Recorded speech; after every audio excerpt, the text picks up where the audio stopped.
తెలంగాణలో వ్యవసాయం సాధారణంగా వర్షాధారం మీద ఆధారపడి కొనసాగుతుంది. ముఖ్యంగా మంచిర్యాల మరియు కొమరంభీ మసిఫాబాద్ డిస్ట్రిక్ట్స్ లో వరి మరియు పత్తి ప్రధాన పంటలుగా రైతులు కొనసాగిస్తున్నారు. కాకపోతే ఈసారి ఎల్నినో ప్రభావం అంటే పసిఫిక్ మహాసముద్రంలో మధ్య మరియు తూర్పు ప్రాంతంలో ఉపరితల ఉష్ణోగ్రతలు విపరీతంగా పెరిగిపోవడం వల్ల భారతదేశంకు వచ్చేటువంటి నైరుతి ఋతుపవనాలు బలహీనపడడం వల్ల వర్షాలు తగ్గుముఖం పడే అవకాశం ఉంది. అదేవిధంగా సాధారణ కంటే తక్కువ వర్షపాతం నమోదయ్యే అవకాశాలు ఎక్కువగా ఉన్నాయి. అదేవిధంగా ఎండలు ఎక్కువగా ఉండే అవకాశం ఉంది. వచ్చినా కూడా వర్షపాతం అరకొరగా చాలినంతగా పడే అవకాశాలు ఎక్కువగా ఉన్నాయి. అంతేకాకుండా భూగర్భ జలాలు మరియు నీళ్ళలో ఉన్నటువంటి తేమ కూడా ఎక్కువగా ఆవిరైపోయి అంతర్గత జలాలు కూడా తక్కువగా ఉండేటువంటి అవకాశం ఉంది. ఇలాంటి పరిస్థితుల్లో సాధారణంగా వరి వేసేటువంటి రైతులు ఎక్కువగా పత్తి వేసుకుందామని పత్తి వైపు మొగ్గు చూపుతున్నారు. కాకపోతే రైతులు ముఖ్యంగా గుర్తుంచుకోవాల్సింది ఏంటంటే పత్తిలో కూడా కొన్ని క్రిటికల్ స్టేజెస్ ఉంటాయి. అంటే పూతకు ముందు, పూత టైంలో మరియు కాయ వేసేటువంటి టైంలో కూడా తగినంత వర్షపాతం కనుక నమోదు అవ్వనట్లయితే నష్ట శాతం ఎక్కువగా ఉంటుంది.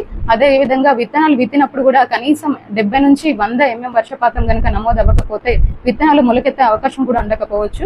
అందువల్ల రైతులు కనీసం 70 నుంచి 100 mm వర్షపాతం నమోదైనప్పుడు మాత్రమే విత్తనాలు విత్తుకుంటే కొంచెం లాభదాయకంగా ఉంటుంది. లేదంటే నష్ట శాతాన్ని తగ్గించిన వాళ్ళు అవుతారు.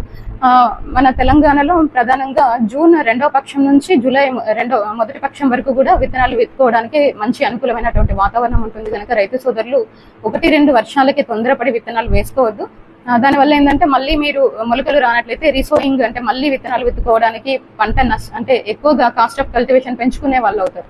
ఈ విధంగా కాకుండా ప్రధానంగా వరి పత్తి పంటకు కావాల్సింది ఏంటంటే వరిలో అయితే మనకు 110 నుంచి 150 mm వరకు క్రాప్ డ్యూరేషన్ లో మనకు వర్షపాతం నమోదవలసిన అవసరం ఉంది. అదేవిధంగా పత్తి చూసుకున్నట్లయితే 60 నుంచి 150 mm వరకు కూడా వర్షపాతము అవసరం ఉంటుంది. ఇవి కాకుండా తక్కువగా వర్షపాతంలో మంచి దిగుబడినిచ్చేటువంటి తక్కువ స్వల్పకాలిక పంటలు అయినటువంటి ఉద్యాన పంటలు కూడా పూర్తిగా ఈ పంటలే కాకుండా 30 నుంచి 40% వరకు ఉద్యాన పంటలు కానీ లేదంటే పప్పు దినుసు పంటలు కానీ లేదంటే నూనె గింజ పంటలు కానీ పండించుకున్నట్లయితే రైతులు కొంతవరకు నష్ట శాతాన్ని తగ్గించుకొని ఆదాయాన్ని స్థిరీకరించుకోవడానికి అవకాశం ఉంటుంది. అదేవిధంగా పప్పు దినుసు పంటలు పండించడం వల్ల నేల యొక్క సారవంతాన్ని కూడా మనం మెయింటైన్ చేయడానికి ఉపయోగపడినట్లు అవుతుంది. మనం వరి పత్తి పంటలకు కూరగాయ పంటలకు అంటే కొన్ని రకాల కూరగాయ పంటలు మాత్రమే ఈ డ్రాట్ సిచ్యువేషన్ తట్టుకోవడానికి ఉంటాయి. అందులో ముఖ్యంగా బెండ, కాకర, లేదంటే మనకు గోరుచిక్కుడు కానివ్వండి, లేదంటే బీరకాయ, లేదంటే పపాయ పండ్ల పంటల్లో అయితే జామ, పపాయ, కస్టర్డ్ యాపిల్ వంటి పంటలు అనుకూలంగా ఉంటాయి. అదే విధంగా ఒకవేళ ఉద్యాన పంటలు వద్దనుకునే వాళ్ళు ఏంటంటే ఆహార పంటల్లో కంది కానివ్వండి, రాగులు, సజ్జలు, కొర్రలు, చిరుధాన్యాలు అయినటువంటి జొన్నలు ఇలాంటివి ఎక్కువగా పండించుకున్నట్లయితే కొంతవరకు నష్ట శాతాన్ని తగ్గించుకోవడానికి అవకాశం ఉంటుంది. అదేవిధంగా ఈ పంటలు పండించేటప్పుడు కూడా మనకు పంట యాజమాన్య పద్ధతులను అంటే డ్రిప్ ఇరిగేషన్, బిందు సేద్య పద్ధతిని కానివ్వండి, మల్చింగ్ పద్ధతిని పాటివ్వడం వల్ల కొంతవరకు నీటి వినియోగ సామర్థ్యాన్ని పెంచుకొని పంట యొక్క దిగుబడిని స్థిరీకరించుకోవడానికి అవకాశం ఉంటుంది. ఇవే కాకుండా మనము చీడపీడల సమస్య, ఎండ తీవ్రత ఎక్కువగా ఉన్నప్పుడు చీడపీడల సమస్య కూడా ఎక్కువగా ఉంటుంది.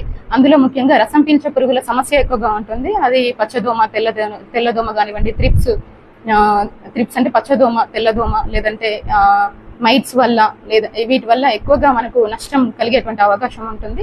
ఇలాంటి పరిస్థితుల్లో ఎక్కువగా ఎల్లో స్టిక్కీ ట్రాప్స్ కానివ్వండి, ఎకరానికి ఒక 10 నుంచి 15, లేదంటే బ్లూ స్టిక్కీ ట్రాప్స్ వాడడము, లేదంటే ఫ్రూట్ ఫ్లై నుంచి తప్పించుకోవడానికి ఎర్రలు వాడడము, ఇట్లాంటి వాటి వల్ల మనకు పంట యొక్క నష్ట శాతాన్ని అంటే చీడపీడల వల్ల వచ్చేటువంటి నష్ట శాతాన్ని ఇట్లాంటి ఎల్నినో ప్రభావం టైంలో తట్టుకోవడానికి అవకాశం ఉంటుంది.